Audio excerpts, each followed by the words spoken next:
하나님의 말씀은 오늘은 본문이 한 세 파트로 좀 나누어져 있습니다. 그래서 먼저 창세기 1장 28절, 그리고 2장 16절에서 17절, 그리고 23절 이렇게 세 부분인데요. 처음 두 부분은 제가 봉독하고요. 마지막은 우리가 같이, 그러니까 2장 23절은 같이 합독하도록 하겠습니다. 먼저 제가 창세기 1장 28절을 봉독하겠습니다. 하나님이 그들에게 복을 주시며 하나님이 그들에게 이르시되 생육하고 번성하여 땅에 충만하라. 땅을 정복하라. 바다의 물고기와 하늘의 새와 땅에 움직이는 모든 생물을 다스리라 하시니라. 제가 읽겠습니다. 아직 잘 이해가 안 되셨는데 죄송합니다. 제가 설득력이 부족합니다. 우리 16절 17절 제가 계속 읽고요. 23절만 같이 읽겠습니다. 여호와 하나님이 그 사람에게 명하여 이르시되 동산 각종 나무의 열매는 내가 임의로 먹되 선악을 알게 하는 나무의 열매는 먹지 말라. 내가 먹는 날에는 반드시 죽으리라 하시니라. 우리 23절 말씀 같이 읽겠습니다. 시작.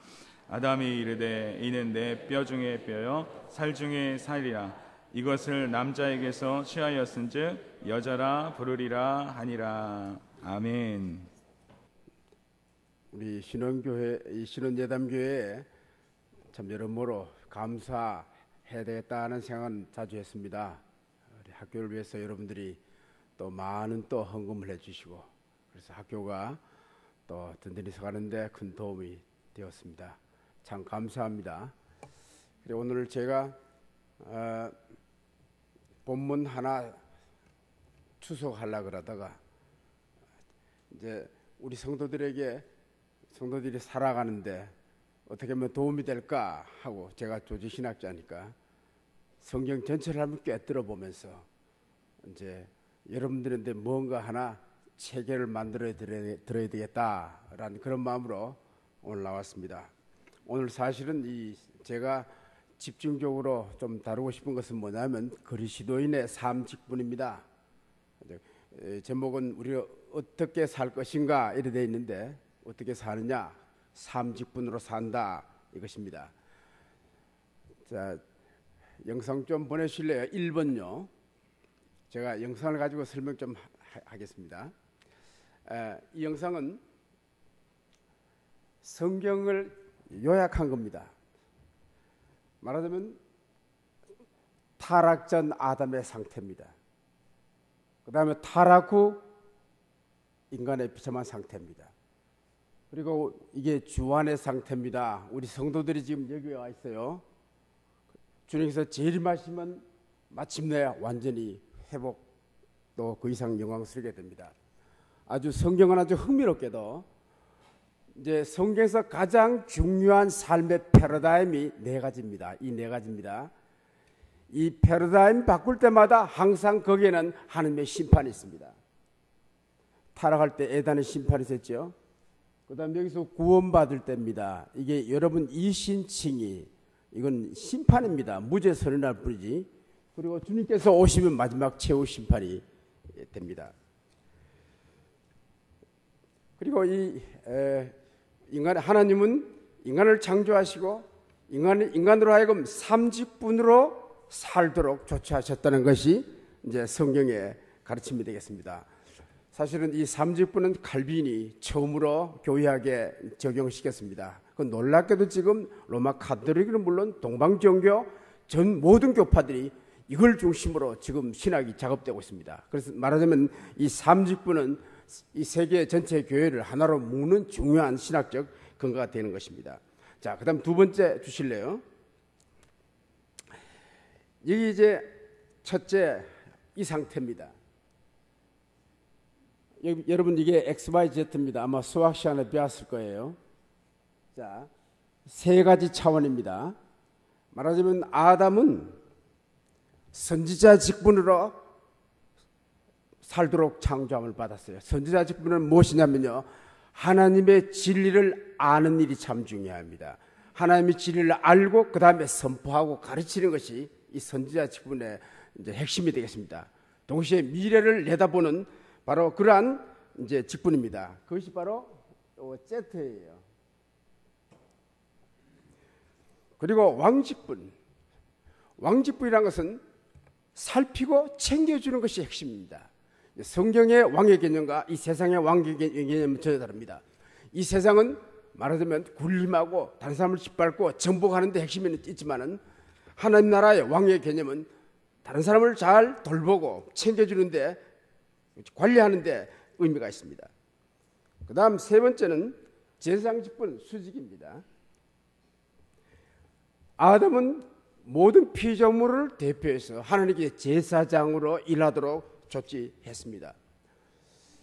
이 세 가지 직분이 왜 중요하냐면요, 나중에 구체적으로 설명하겠습니다만은 아담이 이 세 가지 직분을 바로 수행할 때 아담으로부터 하나님의 영광이, 하나님의 속성이 밖으로 반사되도록 되어 있었습니다.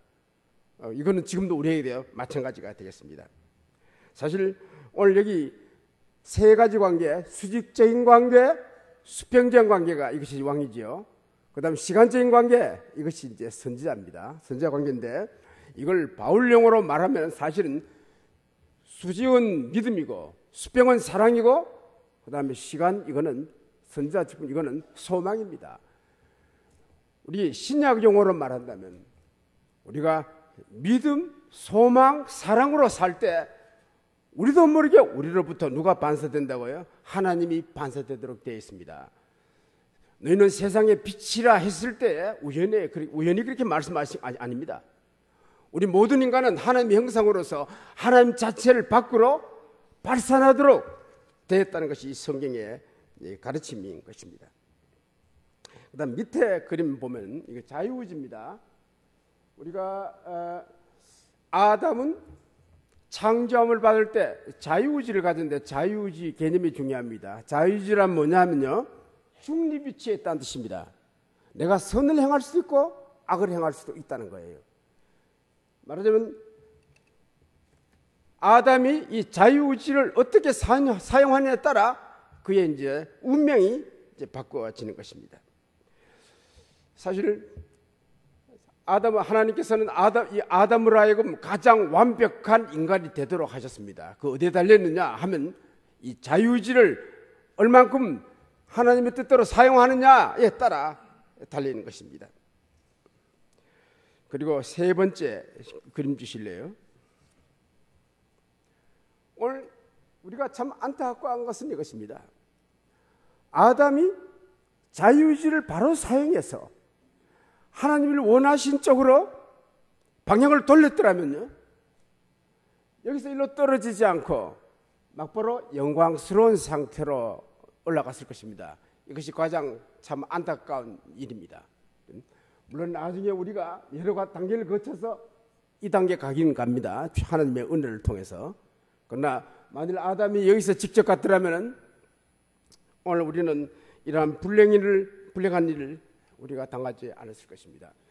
그리고 하나님께서는 이제 언약을 참 중요시 여깁니다. 아담과 행위 언약을 맺었어요. 행위 언약이라는 것은 뭐냐? 항상 기간이 있습니다. 일정한 기간 동안 이 언약을 지키면 하나님께서 그대로 복을 주시는 거예요. 이 언약을 못 지켰기 때문에 타락한 거예요. 이것이 바로 이 자유의지를 가진 인간의 하나의 특권인 동시에 하나의 뭐랄까 참 슬픈 일이기도 한 것입니다. 말하자면 만일 아담이 여기서 지금 우리도 마찬가지입니다. 여러분 이 상태하고 이 상태 우리가 여기 있지 않습니까? 왜 같은 위치에 놓였냐면요, 자유의지가 있다는 것입니다. 여기서는 자유의지가 없습니다. 이건 노예의지입니다. 좀 이따 설명하겠습니다. 말하자면 우리 성도들도 매 순간 기로에 놓이게 됩니다. 하나님이 원하는 쪽으로 사느냐, 안 그러면 내 마음대로 사느냐, 내 육신의 정욕대로 사느냐, 항상 이 기로에 놓이게 되는데 우리가 성령의 능력으로 정말 매 순간 우리가 하나님이 원하시는 쪽으로 우리가 계속해서 말하자면 결단을 내린다면은 큰 복을 받는다. 이것이 이제 성경의 중요한 이제 가르침이 되겠습니다. 그리고 네 번째 그림 좀 주실래요? 아담이 마침내 실패하고 범죄했습니다. 타락해버렸습니다.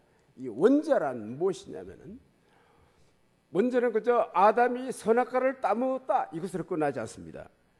선악과를 따먹고 하나님께 반역한 겁니다. 반역함과 동시에 하나의 상태를 이루었습니다. 이 상태는 뭐냐?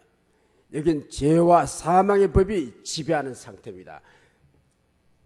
우리가 이 상태이기 때문에 계속해서 죄의 힘 때문에 계속해서 범죄한다는 것이 성경의 가르침인 것입니다. 이 상태는 항상 말하자면 우리 인간으로는 해결할 수 없는 이 죄와 사망의 법이라는 것은 힘입니다. 힘. 우리가 이 속에 있기 때문에 온갖 가지 말하자면 슬픈 일을 당하는 것입니다.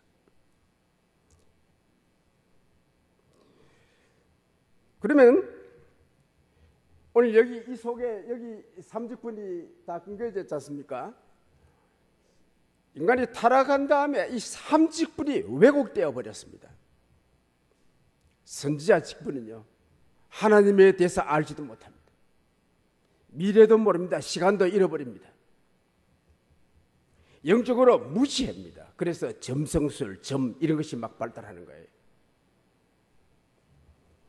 말하자면 하나님 없는 이 세상을 이 상태가 제대로 우리에게 보여주는 것입니다. 그 왕직분은 어떻게 타락했느냐? 다 기형적으로 되어버렸습니다. 완전히 없어진 건 아니지만 기형적으로 되어버렸어요. 왕직분은 독재 체제로, 여러분 인류의 역사는 독재 체제고, 여러분 고대 역사를 한번 읽어보세요. 노예 문화입니다. 그러니까 말하자면 인간의 존엄을 완전히 짓밟는 이러한 독재 체제로, 우리 하나님이, 우리 주님께서 만왕의 왕이란 이 사실이 왜 중요하냐면, 우리 하나님은 우리를 하나하나 챙기십니다. 여러분 개별적으로 신앙생활하면서 신앙 고백 충분히 할 수 있을 거예요. 하나님 우리의 삶 하나를 구체적으로 감동, 감화 그리고 인도하셔서 우리 자신 스스로 이 자신을 실현하도록 만드시는 것입니다. 그러나 이 타락한 이후에 이 세상 왕직분, 오늘날 이 정치 체제 한번 보세요. 각 곳마다 문제가 없는 데가 다 없습니다. 그 다음에 이 제사장 직분은요, 미신과 맹신으로 타락해 버렸습니다. 그리고 말하자면 참 하나님을 찾지 못하니까 여러 종교를 만드는 것입니다. 그러니까 참지를 모르니까 헤매는 거예요. 인간이 이 상태이기 때문에 전쟁하고 시기하고 질투하고 살인하고 늙고 병들다가 죽는 것입니다.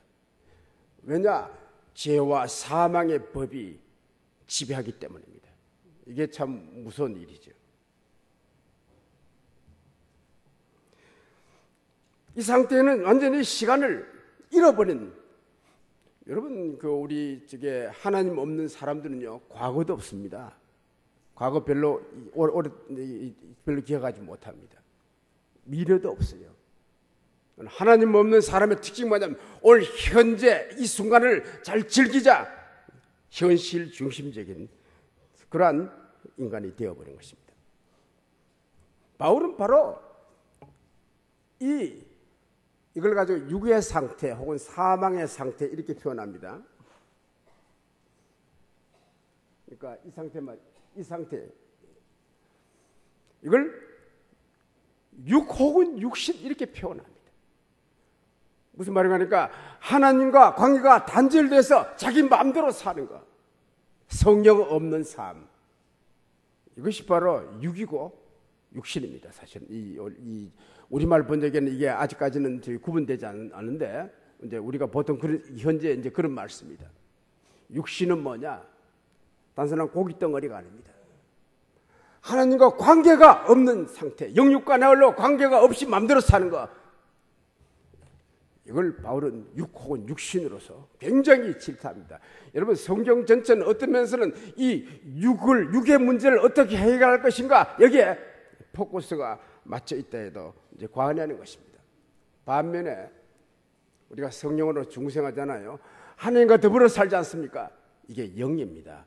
그 다음에 여러분들은 영입니다. 사실은요. 이걸 우리가 이제 인간에 대해서 얘기할 때 인간의 구성 요소를 얘기할 때는요, 영혼과 몸과 영혼 이렇게 표현합니다. 그러나 성경은 그보다 더 중요한 삶의 방식을 가지고 두 가지 인간으로 쫙 나누고 있습니다. 하나는 육신입니다. 하나님 없는 인간들입니다. 가인의 후손들. 불신앙의 인간들은 전부 다 육입니다. 반면에 하나님을 사랑하고 하나님 중심대로 사는 이게 믿음의 계열이죠. 이걸 영이라고 이제 부르는 것입니다. 이제 그다음 그 밑에 이제 노예 의지가 나오는데 이게 참 슬픈 일입니다. 이 죄와 사망의 상태에 있으면요, 선이 좋은 줄 알면서도 선을 행할 수가 없습니다. 왜냐하면 우리 속에 탐욕과 욕심이 있기 때문에 선을 알면서도 못하고 항상 자동적으로 악을 택하도록 되어 있습니다. 그래서 죄의 노예인 거예요. 그래서 하나님 없는 인간은 전부 다 어떻다? 다 죄의 노예다. 이렇게 이제 보는 것입니다. 이게 이제 성경적인 하나의 자유의지 개념입니다. 물론 철학에서는 좀 다르게 설명합니다. 여러분들도 아마 신앙생활 하다가 드론을 막 발버둥 칠 거예요. 하나님 말씀을 치고 싶은데 안 될 때가 있을 거예요. 이제 그 문제를 우리가 한번 여기서 우리가 한번 해결해 보고자 하는 것입니다. 그 다음 다섯 번째 한번 보여주실래요? 우리가 이 상태에 있는 한은 아무런 소망이 없습니다. 죄 가운데 살다가 그대로 멸망당한다. 이거 주님의 가르침 아닙니까? 죄의 힘 때문에 아주 비참하게 살다가 죽는 거예요. 이 상태를 파괴해야 됩니다. 사실은요. 여기서 벗어나야 됩니다. 이 상태를 파괴하기 위하여 용어로요, 여러분들이 아까 여기서 이게 원죄의 상태인 동시에 단어가 여러분들 좀 아시면 참 도움될 거예요. 이게 상속죄라고도 합니다. 사망의 상태, 육의 상태 다 같은 말입니다. 인류의 비극은 이 상태에서 벗어나지 못하기 때문에 비극인 거예요. 누구도 이 문제를 해결할 수가 없습니다. 그래서 말씀이 육신이 되어 우리 주님께서 이 상태에 오신 거예요. 이 상태에 오셨는데 이 상태가 바로 여러분 성경에 보면요, 율법의 저주 아래 있다 이 말 하지 않습니까? 여러분 성령 없는 인간에게는요, 율법은 폭군처럼 임합니다. 아담도 성령으로 살았습니다. 아시겠죠? 우리도 주 안에 지금 성령으로 살고 있습니다. 주님은 율법 아래 오셔가지고 여자의 몸으로 태어났어요. 율법 아래 오셔가지고 죽기까지 순종하시면서 말하자면 이 죄와 사망의 상태를 파괴하신 것입니다. 우리 주님이 이 상태에 오셨지만 세 가지 직분으로 사셨습니다. 여러분 복음서 한번 보세요. 우리 주님의 눈이 어디가 있습니까? 항상 아버지입니다. 아버지의 뜻이 아니면 행하지 않습니다. 그리고 밤새도록 기도했다는 기록이 자주 나옵니다. 말하자면 주님은 가장 대표적인 수직적인 삶을 사신 분입니다. 도대체 주님께서 얼마나 사랑을 많았습니까? 여러분 복음서 보세요. 누구든지 주님께 나아가면 거절하시지 않습니다. 모든 사람에게 사랑을 베풀어 주시는 바로 그분이에요. 그리고 우리 주님 눈길을 보세요. 십자가를 지실 것을 내다보시지요. 재림하실 것도 내다보시면서 우리에게 교훈하십니다. 말하자면 아담이 범죄하고 실패한 이 삼직분을 누가 회복하셨느냐 하면은 우리 주님께서 회복하신 거예요. 여러분 성경에 의하면요, 이 수직적인 관계, 수평적인 관계, 시간적인 관계, 다른 말로 제사장 직분, 왕의 직분, 선지자 직분을 제대로 수행해야 하나님의 마음에 합한 인간입니다. 사실은요. 참인간은 이렇게 해야 가능한 겁니다. 말하자면 타락한 인간을 회복하신 분이, 우리 주님은 참으로 아담은 정말로 좋은 낙원 상태에서 실패했습니다. 우리 주님은 아주 불리한 상태에 오셨지만 죽기까지 순종하시고 인간을 회복하셨다는 것이 성경의 과신거리입니다. 우리 주님은 하나님의 공의를 이루기 위하여 아담 자리에서 세상 죄를 짊어지고 심판을 받으셨습니다. 자기도 심판을 받으신 동시에 말씀이 육신에 있다고 그랬죠. 육의 체제를, 이 어둠의 체제를 동시에 파괴하실 것입니다. 우리에게 의롭다 하기 위하여 우리 하나님께서는, 우리 주님께서는 죽기까지 순종하여 구속 언약을 다 이루시고 하나님으로부터 너 옳다 칭함을 받으신 거예요. 우리가 사실 무죄 선언 받는 것은요, 우리 주님의 이 공로 때문인 것입니다. 어떤 면에서는 우리 주님이 우리 모든 성도들의 삶의 모델이 되겠습니다. 자, 그 다음 그림 주실래요? 이제 구원 문제입니다. 여기 혼자 못 나간다 그랬지요? 주님께서 이걸 파괴하셨기 때문에 우리가 여기서 나올 수 있는 기틀이 마련해졌습니다. 나올 때에 누가 역사하시냐? 성령을 통해서 우리는 여기에 나올 수가 있는 것입니다. 여러분들, 예수님, 우리 이스라엘 백성들이 애굽에서 나왔지 않습니까? 그 그림하고 똑같습니다. 여러분, 하나님께서 이스라엘 백성들을 애굽에서 끄집어낼 때 어떻게 했습니까? 먼저 바로 체제를 파괴시켰습니다. 뭐 가지고? 10가지 재앙 가지고. 그렇죠? 그 다음에 끌고 나오셨습니다. 이 똑같은 원리입니다. 우리 주님의 십자가를 통해서 사단의 권세가 지배하는 이 육의 체제를 파괴하시고 우리가 이제 거기서 나오는 거예요. 그 나오는 방법을 여러 가지로 성경은 설명합니다. 자, 이 비상태에서 우리 여러분 구원을 설명할 때 이렇게 해야 가장 성경적입니다. 구원이란 무엇이냐? 죄와 사망의 법의 상태에서 노예 상태로 있다가 벗어나서 주 안의 상태로 들어간 것이다. 이렇게 말해야 되겠습니다. 이 상태가 C 상태가 주 안의 상태입니다. 우리 전부 다 주 안으로 들어온 거예요. 이 들어갈 때 어떻게 들어가느냐? 7번 좀 바꿔주실래요? 이제 이 들어오는 것을 소명으로도 설명합니다. 하나님 우리를 부르세요. 놀라운 것은 우리 전도를 통해 하나님 부르십니다. 또 설교를 통해서 하나님이 우리를 부르십니다. 우리가 복음을 들을 때 성경에서 역사하시면 효과가 나타납니다. 그래서 구원에 일러요. 여러분, 그래서 이 사실은 중생하고 같은 이 부르심이나 중생을 똑같은 개념으로 이제 우리 보는 것입니다. 우리가 내 속에 이전과는 다른 새로운 것이 뭐 일어났다. 이건 벌써 부르심을 받고 중생했다는 뜻입니다. 그 다음 그림 좀 실래요? 사실 중생과 소명은 똑같은 사건을 다르게 이제 표현한 것입니다. 중생할 때 우리에게 새로운 성령으로 새로운 영적 원리가 심겨지면요, 우리의 방향이 바꿉니다. 옛날에는 세상을 향했습니다. 육신의 정욕을 향했습니다. 그러나 예수 믿고 난다면요, 하나님이 좋은 거예요. 하나님께로 마음이 가는 거예요. 이게 바로 중생입니다. 그러니까 소명과 중생은요, 같은 사건을 다르게 이제 표현했다, 이렇게 보면 되겠습니다. 그 다음 회심은 뭐냐면 또 같은 말입니다. 방향 바꾸는 게 회심입니다.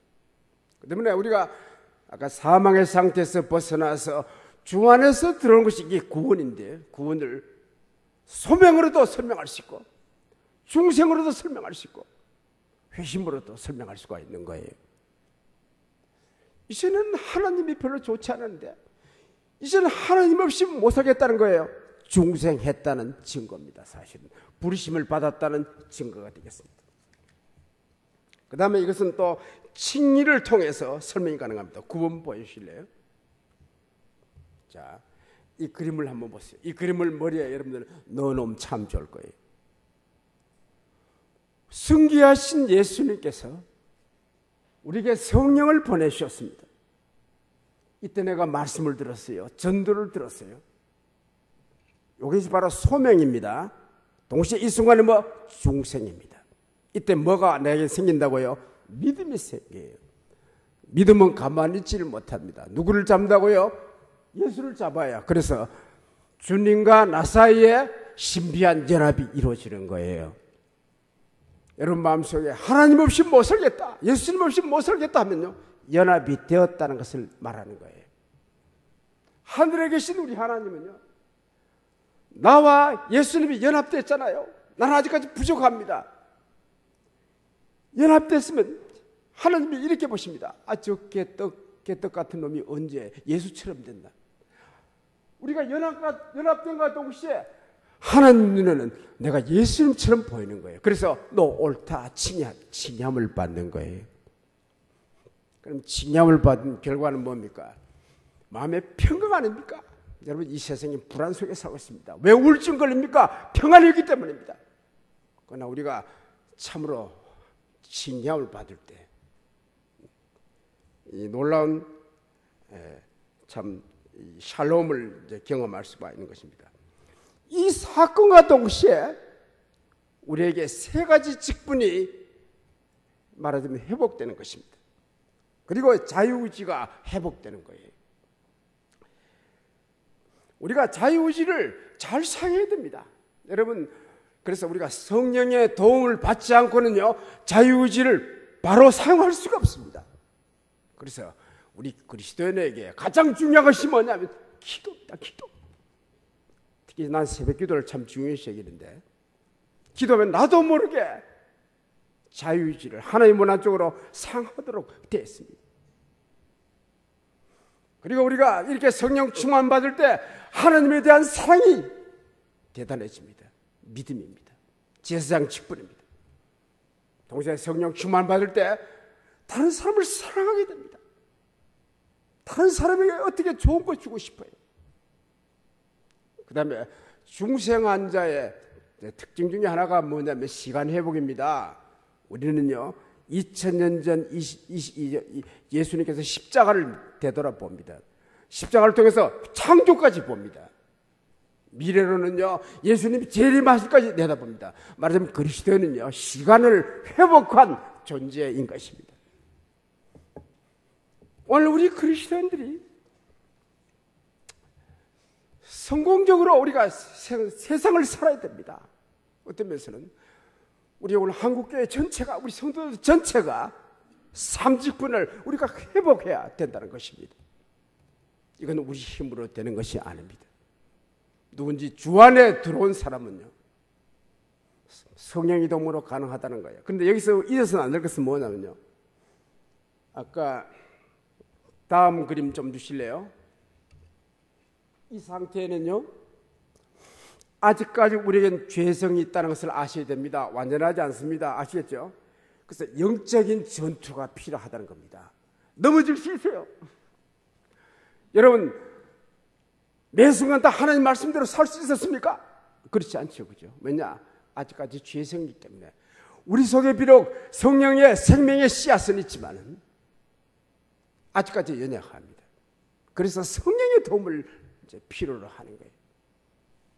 그래서 오늘 한국교회 회복은 다른 데 있지 않습니다. 바른 기도의 회복입니다. 성경이 가르치는 기도의 회복입니다. 그럴 때 우리가 풍성한 삶을 살 수가 있을 것입니다. 제가 확실하게 말할 수 있는 것은 뭐냐면요, 매 순간 자유의지를 하나님이 원하는 쪽으로 매 순간 하잖아요. 이때 영역이 생깁니다. 사단이 누구를 가장 두려워하느냐? 바로 이런 사람입니다. 나중에 무당할 때 이제 구단에 한번 가보세요. 무당이 절할 겁니다. 아시겠죠? 왜냐하면 하나님 중심적으로 사는 사람을 사단이 가장 무서워하기 때문입니다. 자, 종합 한번 봅시다. 이제 12번 봅시다. 이제 정리하겠습니다. 이제 지금까지 제가 설명한 겁니다. 아담도 성령의 생명의 법 아래 살았습니다. 타락했습니다. 죄와 사망의 법이 지배한다 그랬습니다. 우리는 다시 성령의 생명의 법 아래 삽니다. 그런데 매 순간 매 순간 우리가 어떤 결단을 내리냐에 따라 우리의 운명이 결단되는 것입니다. 그리고 마침내 주님께서 오시는 그날 완전한 몸이 되는 거예요. 생명이 충만한 몸.